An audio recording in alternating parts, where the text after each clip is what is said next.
네, 안녕하세요. 오늘 느헤미야 8장에서 10장까지 보도록 하겠습니다. 어제 7장까지는 이제 느헤미야를 중심으로 성벽이 재건되는 과정을 담고 있었습니다. 그 가운데 이제 느헤미야 총독이 된 12년 후에 어떤 이스라엘 백성들에게 나타났던 좋지 못한 모습들, 어떤 가난한 자들을 더 압제하고 탈취했던 그들의 모습들에 대해서 느헤미야가 그것을 돌이키라 라고 명령했고, 그들이 돌이켰던 모습이 이제 5장에 잠깐 삽입되었지만 어쨌든 전체적으로는 성벽을 재건하면서 이스라엘의 어떤 외적인 기틀과 또 내적인 기틀에 대해서 세워가는 모습을 7장까지 살펴봤습니다. 자, 그리고 이제 8장은 이제 성벽이 재건되고 난 이후에 일을 기록하고 있습니다.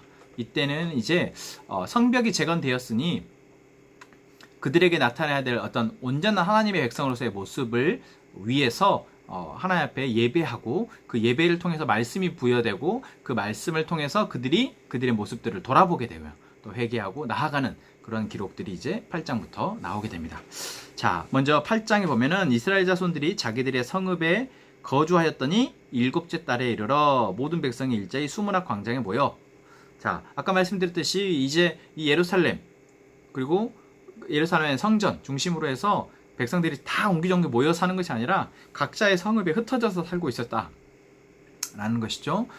그런 속에서 이제 7째 달에 다 모였다라고 말합니다. 자, 이 7째 달이라는 것은 이제 이스라엘에게는 1월 1일, 우리나라로 치면 1월 1일과 같습니다. 그래서 나팔절이라고 하는데, 이 나팔절은 신년, 하나님의 이 은혜의 해를 선포하는, 하나님의 구원을 선포하고 하나님의 은혜를 선포하는 그런 나팔을 부는 그런 절기이고, 새로운 시작을 의미하는 절기이죠. 자, 그 7째 달에 이제 모였을 때, 수문학 광장에 모였을 때 학사 에스라가 이제 있고, 그 학사 에스라가 하나님의 말씀 율법을, 자, 여러분 다 모여서 하나님의 말씀을 들읍시다 라고 이야기한 것이 아니라, 그러니까 백성들이 모여서 학사 에스라에게 하나님의 모세의 율법책을 가져오기를 먼저 청했다라고 1절은 이야기하고 있죠. 자, 이 부분이 참 우리가 주목할 만한 부분인 것 같습니다. 그러니까 그들이 어느새 이제 성벽이 재건되어지면서, 또한 느헤미야의 영향이었는지 이제 그들에게 지금 우리에게 필요한 것이 무엇인가에 대해서 그들이 알고 있었다라는 것이죠. 지금 이들이 이러한 상황, 이런 공공함에 처한 이유는 그들을 지켜줄 수 있는 율법이 없었다, 다시 말하면 하나님의 말씀이 없었다라는 것을 그들이 인지한 것이고, 그래서 이제 우리에게 하나님의 말씀을 들려주십시오 라고 하면서 학사 에스라에게 먼저 청했다라는 것이죠. 자, 그러자 7째 달 초하루에 에스라가 율법책을 가지고 사람들 앞에서 이제 읽어줍니다. 자, 읽어주고, 그때 읽어줄 때 5절에 보면은 에스라가 이렇게 책을 펼 때에 백성들이 다 같이 일어섰다 라고 얘기합니다. 이것이 결국 그들의 하나님의 말씀을 대하는 자세이죠. 자, 그리고 에스라가 하나님을 송축함에 백성들이 다 손을 아멘 아멘 하였다. 그러니까 이것을 여러분 그냥 글로 읽지 마시고 그 장면을 상상하면서 읽어보시면, 지금 이스라엘 백성들이 얼마나 지금 하나님에 대해서, 하나님의 말씀에 대해서 사모하는 자세로 이 상황을 대하고 있는지를 알 수 있습니다. 자, 그렇게 말씀이 선포되어지고, 또한 에스라 주변에 있는 학사들이, 또한 레위인들이 그들에게 하나님의 말씀을 깨닫게, 율법을 깨닫도록 가르쳐줍니다. 율법책 8절에 보면 율법책을 낭독하고 그 뜻을 해석하여 다 깨닫게 했다라고 이야기합니다. 그랬을 때 9절 말씀에 백성이 율법의 말씀을 듣고 다 우는지라. 이러고 왜 울었을까요? 사람이 우는 데는 여러 가지 이유가 있죠. 억울해서 울거나 슬퍼서 울거나 기뻐서 울거나 여러 이유가 있겠지만, 이들에게는 복합적인 감정이 있었지 않았을까 생각합니다. 그들이 포로에서 돌아왔고 정말 쉽지 않은 삶을 계속 살고 있는 그 상황 가운데 그들의 이러한 삶의 어떤 억울함, 힘듦이 이 울음에 섞여 있기도 하겠지만, 또한 율법의 말씀을 들으면서 그들이 하나님을 우리가 잃어버렸었구나, 왜 우리가 이걸 잃어버렸을까, 그리고 지금이라도 이것을 듣게 되어서 감사하다라는 그런 복합적인 감정들이 아마 이 울었다라는 것에 들어있지 않을까 생각이 듭니다. 자, 그러면서 이제 이렇게 울 때에 느헤미야와 앞에 있는 에스라가 백성들에게 이렇게 말합니다. 우리 지금 이 나팔절은 우는 날이 아니다. 성일, 기쁨의 날이다. 하나님의 거룩한 날이니 울지 마라. 라고 이야기하죠. 그러면서 이제 잔치를 베풉니다. 살찐 것을 먹고 서로 나누어라. 그러니까 이 나팔절은 하나님의 어떤 은혜를 선포하는 전 잔치와 같은 날이니까 그 서로 잔치를 합니다. 자, 그랬을 때 12절에 모든 백성이 곧 가서 먹고 마시며 나누어 주고 크게 즐거워하니. 여러분, 이게 바로 하나님의 말씀이 선포되어지고 그 말씀을 먹고 그 말씀으로 사라지는 공동체의 가장 기본적인 모습입니다. 가서 먹고 마시고 나누어 주고 즐거워한다. 그러니까 하나님의 말씀이 부여되었을 때 그 말씀으로 움직여지는 백성들, 공동체의 모습인 것이죠. 서로 떡을 떼어 나누고 말씀을 하나님께 예배하고 기도하고 또 그것을 나누는 삶. 마치 초대교회 공동체와 같은 모습이 지금 이 느헤미야 8장에서의 이스라엘 백성들의 모습. 이것은 또한 어느 교회 공동체에게나 있어야 할 모습, 보여야 될 모습이다 라고 이야기할 수 있습니다.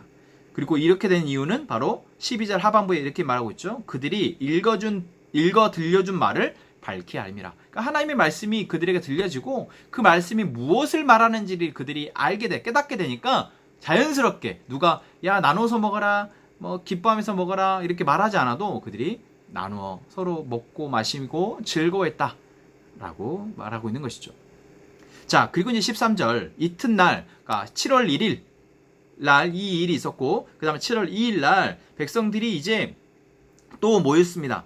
밝히 율법의 말씀을 알고자 하여 족장들과 제사장들과 레위 사람들이 알고자 해서 에스라와 함께 모였습니다. 그러면서 말씀을 연구하는데 뭐가 나오십니까? 7째 달 절기에 초막에서 거주하는 이야기가 나옵니다. 그러니까 초막절 절기가 나오는 것이죠. 자, 초막절 절기라는 것은 7월 14일부터 21일까지 7일 동안 광야에서 초막 생활했던 것을 기억하기 위해서 지키는 절기입니다. 그러니까 하나님의 구원과 또 하나님의 백성들을 살피셨던 것들을 기억하기 위해서, 잊지 않기 위해서 지키는 절기가 바로 초막절인데, 이 율법을 살펴보니까 그런 절기가 있는 것이죠. 여기서 말하는 율법이라는 것은 모세 오경을 말합니다. 창세기, 출애굽기, 레위기, 민수기, 신명기, 이 5가지 책을 보통 우리가 토라, 율법이라고 말을 하는데, 그들이 이제 그 토라 율법을 보는데 그 기록이 있잖아요.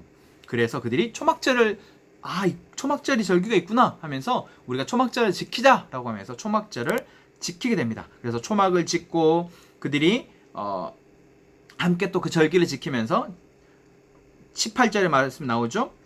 날마다 하나님의 율법책을 낭독하고 무리가 이래 동안 절기를 지켰다.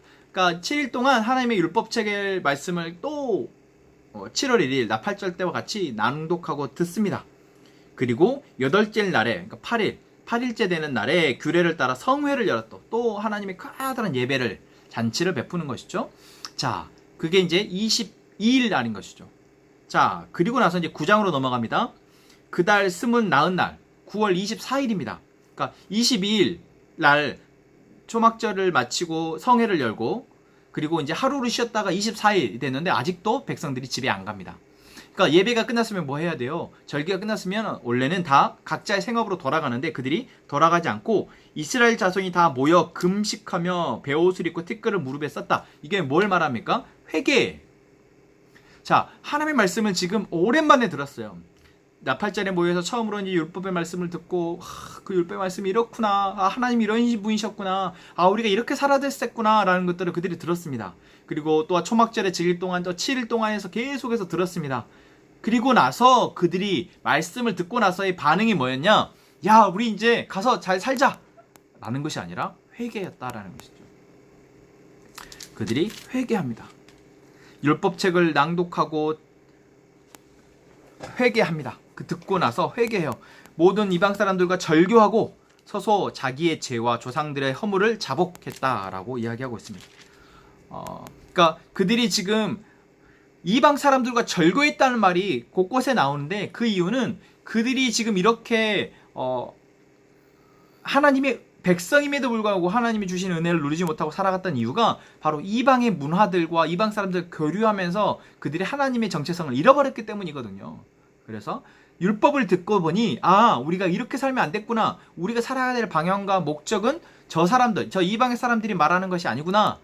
우리가 어떻게 살아야 되는지를 이제 들었으니까 그들과 절교하는 겁니다. 그들의 생각과 그들의 문화와 단절하는 것이죠. 그리고 나서 그들이 자기 조상들의 죄를 자복하고 자기들의 허물을 자복합니다. 네.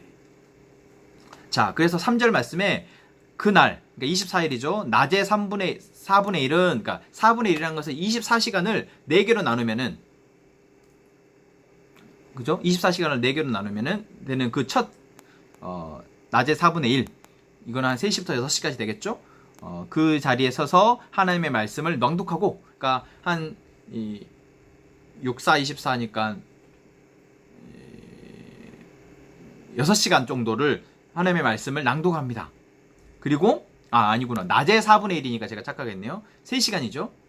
그러니까 총 12시간, 24시간이 아니라 12시간 중에 4분의 1이니까 3시간이죠. 3시간은 율법책을 낭독, 그러니까 들었습니다. 그리고 또 낮에 4분의 1은 죄를 자복합니다. 그러니까 말씀을 듣고 나서 그 다음에는 그 말씀을 따라서 죄를 자복합니다.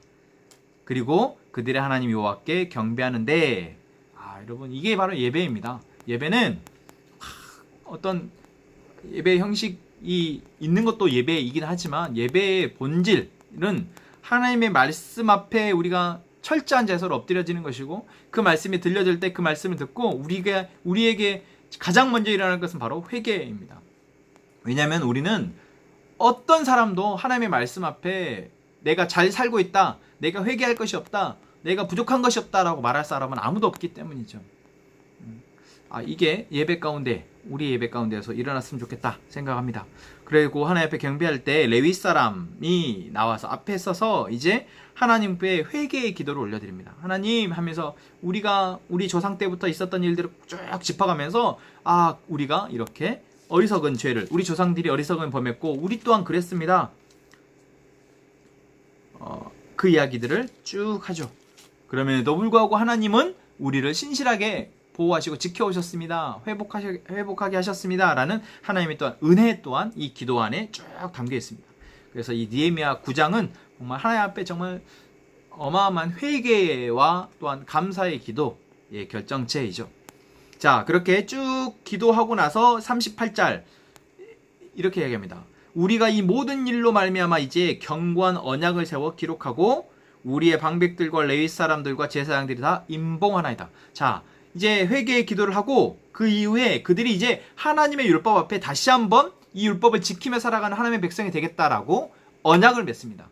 모세의 시내산 언약, 그리고 또 여호수아 때의 언약, 그리고 솔로몬 때의 언약, 어떤 하나님의 말씀, 또 요시야 왕 때의 언약, 이러한 언약들이 있죠. 그러니까 재갱신, 언약의 재갱신, 이미 모세 때의 시내산의 언약에서 한번 약속되었던 그 언약이 있었습니다. 근데 그 언약이 지켜지지 못하고 살아가다가 다시 또 하나님의 말씀을 들려줄 때 회개하고 재갱신을 하는 것이죠. 그리고 또 지금 이 느헤미야 9장에 와서 다시 한번 이 이제 귀환한 백성들이 언약의 재갱신을 하게 되는 것이 바로 이 느헤미야 9장의 이야기입니다. 자, 그리고 이제 10장에 보면은 총독, 제일 먼저 하갈의 총독 느헤미야와, 그리고 또한 8절에 보면은 쭉 이름이 나오다가 이는 제사장들이라, 그러니까 제사장들과, 그리고 9절에 레위 사람들과, 또한 14절에 백성의 우두머리들, 그러니까 족장들이죠. 그 우두머리들이 이제 그 언약에 임봉을 합니다. 그러니까 내가 지키겠습니다라고 백성의 대표자들이 딱딱딱 자기의 도장을 찍고 우리가 하나님의 율법을 지키며 살겠습니다 라고 이야기하는 것이죠. 그리고 그 율법의 내용들이 이제 뒤에 보면 나옵니다.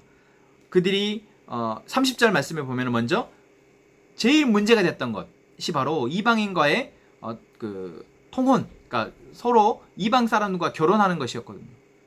이 문제는 에스라 때에서도 또 한번 이야기 됐었잖아요. 그러니까 이것이 대표적인 죄의 문제이기도 하지만 또한 그들을 어떤 죄로 방치되게 만드는 가장 중요한 요인이기도 했습니다. 이방 사람들과의 교제, 그리고 어떤 그 결혼, 이런 문제. 그래서 이방 사람들과 결혼하지 않겠다. 그리고 또 31절에 보면은 이제 이웃들에 대해서 우리가 불의하지 않겠다. 이웃들에 대해 것을 빼앗지 않고 그들을 도우며 살겠다. 이러한 내용들을 이제 그들이 지키겠다라고 언약하였고, 이러한 이야기들이 이제 쭉 그 뒤에도 보면은 이제 율법에 기록된 대로 우리가 지키겠습니다라고 하면서 율법의 대표적인 구절들을 이제 쭉 기록하고 있습니다. 그게 이제 39절까지 10장 마지막 절까지가